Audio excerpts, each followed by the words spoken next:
Mr. Pro-Vice-Chancellor, ladies and gentlemen, I'm very much honoured to receive this degree today and thank the University very much for this great honour.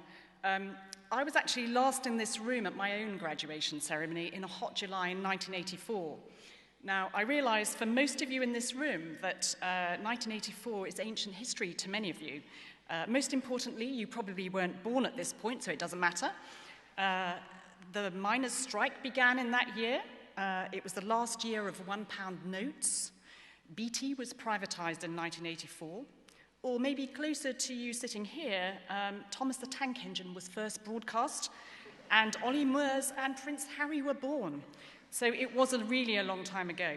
So in thinking about what to say to you today, I've got no more than 5 minutes, I hasten to add.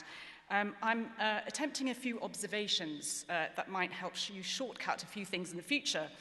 I realise this is a bit dangerous, as I'm about the same age as your parents sitting here, and you risk rolling your eyes at these observations as my own children do. But I've selected 5, and I hope some of those might be helpful. So here goes.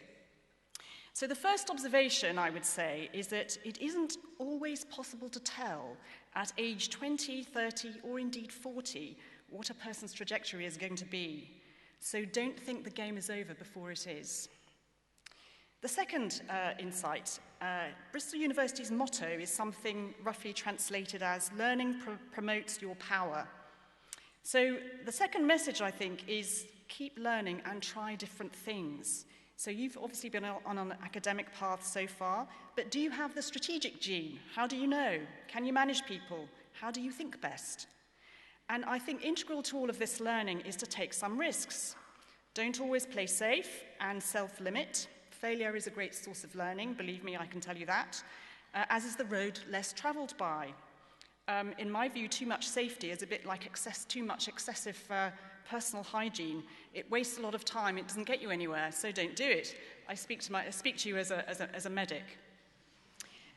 The third point I would say is innate talent is less important in the long run than character and capacity to work hard. You might be able to wing it now, but that won't take you very far. Believe me, even if you're Boris Johnson, he had to work hard. Fourth, always trust your instincts, even if it seems mad, and there will be queues of people lining up to tell you that it is mad, but don't believe them, just trust yourself. And fifthly, back to 1984, time really does speed up. I know the wrinklies always say that to you, but it's absolutely true. As the writer John Mortimer said, I quite like this phrase, by the time you reach 70, breakfast comes round every 5 minutes. So the obvious point is, seize that day with both hands, just as you've clasped your hands for the Pro-Vice-Chancellor this morning. So finally, studying medicine really was a fantastic place to start for me, and science for you hopefully will be exactly the same. I wish you all the very best for the future as you go forth from this hot July morning, and again, I thank the University very much for this very great honour. Thank you.